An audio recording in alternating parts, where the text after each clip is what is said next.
Hello doctor. Hello అండి, చెప్పండి. నా బేబీకి 2 days నుంచి కాఫ్, కోల్డ్ ఇంకా హై ఫీవర్ వస్తుంది డాక్టర్. ఓకే. ఈ మెడికేషన్ వాడుతున్నాను. సో ఇది చూస్తుంటే వైరల్ ఫీవర్లో ఉందమ్మా. దీనికి యాంటీబయాటిక్స్ అవసరం లేదు. ఓకే, మనకి ఎలా తెలుస్తుంది డాక్టర్ అది బ్యాక్టీరియాలా లేక వైరల్ ఫీవరా అని? Good question.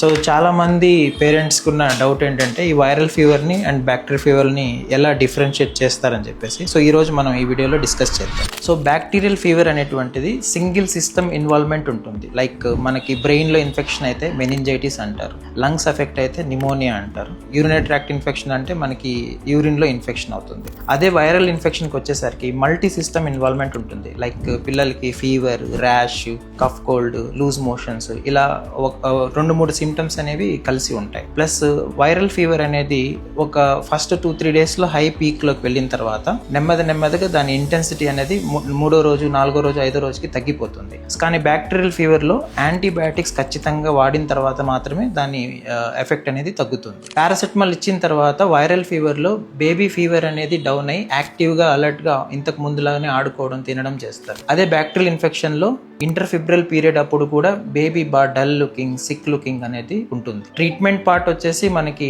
బెడ్ రెస్ట్ ఇవ్వడం, హైడ్రేషన్ స్టేటస్ మెయింటైన్ చేయడం, రౌండ్ ద క్లాక్ పారాసెటమాల్ ఇవ్వడం, అప్పటికి తగ్గకపోతే టెపిడ్ స్పాంజింగ్, నార్మల్ వాటర్ లేదా లూక్వామ్ వాటర్ తోటి బాడీ మొత్తము తుడవడం చేయాలి ఇన్ వైరల్ ఫీవర్లో. అదే బ్యాక్టీరియల్ ఇన్ఫెక్షన్ అయితే depend upon site of infection, baby యొక్క ఇమ్యూన్ స్టేటస్ని బట్టి డాక్టర్ యాంటీబయాటిక్ని ప్రిస్క్రైబ్ చేస్తారు. మరి ఫీవర్లో పిల్లల్ని ఎప్పుడు ఎమర్జెన్సీగా పీడియాట్రిషియన్ కన్సల్ట్ అవ్వాలి, దాని గురించి మనం నెక్స్ట్ రీల్లో మాట్లాడుకుందాం. Thank you.